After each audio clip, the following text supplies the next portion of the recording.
আসসালামু আলাইকুম। আমার পক্ষ থেকে প্রিয় বাঙালি ভাইদের জন্য আন্তরিকভাবে সালাম। আসসালামু আলাইকুম ওয়া রাহমাতুল্লাহি। আপনারা সবাই কেমন আছেন?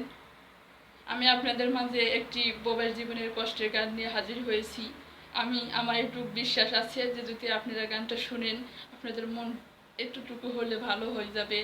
আপনারা যেভাবে আছেন ভালো থাকবেন এই কামনায় শত সময় করি। তো যাই হোক, আমার গানটা আমি শুরু করি। কত কষ্ট করি আমরা, কত কষ্ট করি আমরা,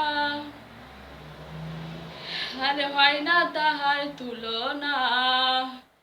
একটুখানি ভুল হইলে বকার নাই রে সীমানা, একটুখানি দোষ হইলে শাস্তির নাই রে সীমানা। কত কষ্ট করি আমরা, কত কষ্ট করি আমরা, হয় না তাহার তুলনা। একটুখানি দোষ হইলে বকার নাই রে সীমানা, একটুখানি ভুল হইলে বকার নাই রে সীমানা। হাইওয়ানার আয়ে বলে গালি যখন শুনি, থামাইতে পারি নাই আমরা দু চোখেরই পানি, হাইরে দু চোখেরই পানি। হাইওয়ানার আয়ে বলে গালি যখন শুনি, থামাইতে পারি নাই আমরা দু চোখেরই পানি, হাইরে দু চোখেরই পানি। তবু কেঁদে কেঁদে কাজ করি, তবু কেঁদে কেঁদে কাজ করি, কেঁদে কেঁদে কাজ করি, প্রতিবাদ কেউ করি না। একটুখানি দোষ হইলে বকার নাই রে সীমানা, একটুখানি দোষ হইলে শাস্তির নাই রে সীমানা। হাইরে ময় মুরব্বি মানে না কেউ মানে না ময় মুরব্বি, একটুখানি দোষ হইলে গায়ে মারে লাথি, তারা গায়ে মারে লাথি। হাইরে জুয়ান বুড়ো মানে না কেউ মানে না ময় মুরব্বি, একটুখানি দোষ হইলে গায়ে মারে লাথি, তারা গায়ে মারে লাথি। আবার অফিসেতে নিয়া তারা, আবার অফিসেতে নিয়া তারা, অফিসেতে নিয়া তারা মারধর করাই লোক দিয়া। একটুখানি দোষ হইলে বকার নাই রে সীমানা, একটুখানি ভুল হইলে শাস্তির নাই রে সীমানা। মনে সবার অনেক আশা, চোখে ব্যথার নদী, এত কষ্ট সহ্য করে তাই প্রবাসে থাকি আমরা, তাই প্রবাসে থাকি। হাইরে মনে সবার অনেক আশা, চোখে ব্যথার নদী, এত কষ্ট সহ্য করে তাই প্রবাসে থাকি আমরা, তাই প্রবাসে থাকি। হাইরে কার মনে কি ব্যথায় আছে, কার মনে কি ব্যথায় আছে, কার মনে কি ব্যথায় আছে, এই দেশের কেউ বুঝবে না। একটুখানি ভুল হইলে বকার নাই রে সীমানা, একটুখানি দোষ হইলে শাস্তির নাই রে সীমানা। কত কষ্ট করি আমরা, কত কষ্ট করি আমরা, হয় না তাহার তুলনা। একটুখানি দোষ হইলে বকার নাই রে সীমানা, একটুখানি ভুল হইলে শাস্তির নাই রে সীমানা। হাইরে প্রবাস জীবন এত কষ্টের আগে নাহি জানি, প্রবাসে আসিয়া এখন বুঝে গেলাম আমি, হাইরে বুঝে গেলাম আমি। প্রবাস জীবন এত কষ্টের আগে নাহি জানি, প্রবাসে আসিয়া এখন বুঝে গেলাম আমি, হাইরে বুঝে গেলাম আমি। এর চেয়ে তো ভালো ছিল, এর চেয়ে তো ভালো ছিল, এর চেয়ে তো ভালো ছিল বাংলাদেশের খোলা হাওয়া। একটুখানি ভুল হইলে বকার নাই রে সীমানা, একটুখানি দোষ হইলে বকার নাই রে সীমানা, একটুখানি ভুল হইলে বকার নাই রে সীমানা। আমার নামটি রোজি আক্তার সবারে জানাই, প্রেমিক হারা পাগল আমি, দুঃখের সীমা নাই আমার, দুঃখের সীমা নাই। আমার নামটি রোজি আক্তার সবারে জানাই, প্রেমিক হারা পাগল আমি, দুঃখের সীমা নাই আমার, দুঃখের সীমা নাই। তাই হয়েছি এই প্রবাসী, তাই হয়েছি এই প্রবাসী।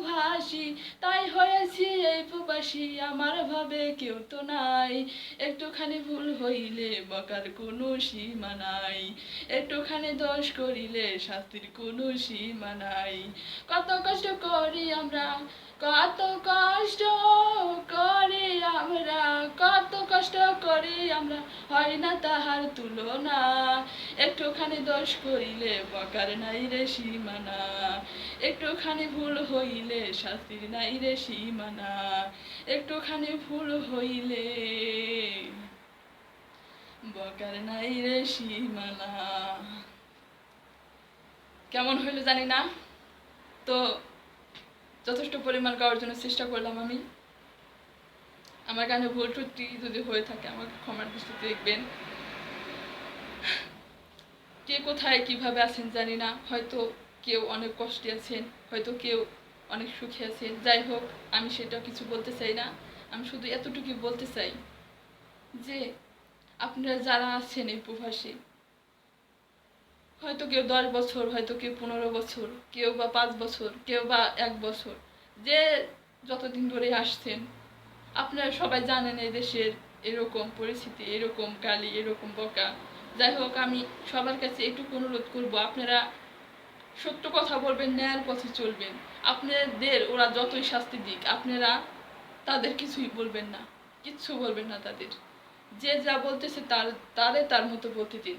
কারণ এমন এমন কিছু মানুষ আছে, দেখবেন রাস্তা দিয়ে হাইটে একটা মানুষ গেলে তাকে বলবে ভাই এখানে আসেন, যখন আসবে তখন বলবে ভাই আপনি জানি আর একদিনকে আমাকে কি বলছিলেন, কয় কো আমার তো মনে নাই সেই কথা, কয় আপনি বলছিলেন অবশ্যই, সেই কথা নিয়ে ঝগড়া লাগিয়ে দেয় বিনা কারণে। তো এই দেশের মানুষ ভাই ওই রকমই, বিনা কারণে আপনাদের সঙ্গে ঝগড়া করবে। আপনাদের হাজার কাজ করবেন, লাস্ট মুহূর্তে দেখবেন আপনাদের সমস্ত কাজই ঝগড়া করে একবারে গড়বাদ করে দিবে, যেন মনে হবে আপনি সারাদিন বসেই ছিলেন, আপনি কোনো কাজই করেন নাই। এই মাঝে মাঝে আমার সাথে ওই রকম হয়। তো যাই হোক, আমি দেখি ওরা এই ধরনের, আমি ওদের সাথে তেমন একটা কিছু বলি না। সারাদিন কাজ করি, এই সন্ধ্যার দিক দিয়ে একটু বসলাম, একটু হাঁপ লেগে গেছে বা একটু মোবাইলে গান শুনতেছিলাম বা গান শুনলাম, কেন গান শুনলাম সেই নিয়ে কত রকম সমস্যা। তুই সারাদিন কাজ করিস না, বসে থাকিস, এই করিস সেই করিস, সহ্য হয় না। তখন মনে হয় কিছু বলি, আবার মনে মনে করি থাক কি কম, আর শুধু শুধু কথায় বলে যে একটা মানুষকে যদি কুকুরে কামড় দেয়, কুকুরে কিন্তু ফিরে কামড় দেওয়া যায় না। আমি এতটুকু বুঝাইতে চাইতেছি। তো যাই হোক, কুকুরকে কিন্তু কামড় দেওয়া যায় না, তাকে একটা বাড়ি দিতে হবে। তো যাই হোক, এখন এদের সাথে তো জানেনি এরা ঝগড়া করে, তাদের সাথে শুধু শুধু আবার ঝগড়া করে মাথা কামিয়ে কোনো লাভ নেই। তো আমি এটুকু বলতে চাই যে ভাইয়েরা, আপনারা প্লিজ দয়া করে এদেশের সমস্ত সব কিছুই জানেন, দয়া করে আপনারা এখানেই থাকবেন। যে যেখানে আছেন, যদি কেউ কষ্টে থাকেন তারা হয়তো দেশে চলে যাবেন, দেশে গিয়ে আবার দ্বিতীয়তে নতুন করে আসবেন। আর যারা সব কিছু সবাই জানেন, দয়া করে তারা আপনারা যারা না জানে কোনো কিছু, তাদের শেখানোর একটু চেষ্টা করবেন। আমি কিন্তু কিছুই জানতাম না, আমাকে কেউ শিখিয়ে দেয় না, কত কষ্ট করে নিজে নিজে শিখছি। তো যাই হোক, অনেক কিছুই বললাম ভাইয়েরা, কেউ কোনো কিছু মনে করবেন না। আন্তরিকভাবে আমার পক্ষ থেকে আবার দ্বিতীয়বার সালাম, আসসালামু আলাইকুম আর রহমতুল্লাহি। আপনাদের কাছে আমার এটুকু অনুরোধ, আমি গান বলেছি, আমি কথা বলেছি, যদি আমার ভুল ত্রুটি হয় সবার ক্ষমার দৃষ্টিতে দেখবেন। আপনাদের কাছে অনুরোধ করে বলি, আপনারা কেউ আমাকে গালি বকা দিবেন না, এটুকু সবার কাছে অনুরোধ। আমি আপনাদের কারো ছোট বোনের মতো, কারো বড় বোনের মতো, আপনারা কেউ আমাকে গালি বকা দিবেন না। কারণ আমি কোনো দোষের কথা এখানে কোনো কিছুই বলি নাই। হয়তো অনেকেই ভাবতেছেন যে তোমার কথার মধ্যে অনেক ভুল আছে, হতে পারে, স্বাভাবিক, ছোট বোন হিসেবে আমাকে ক্ষমা করে দিবেন।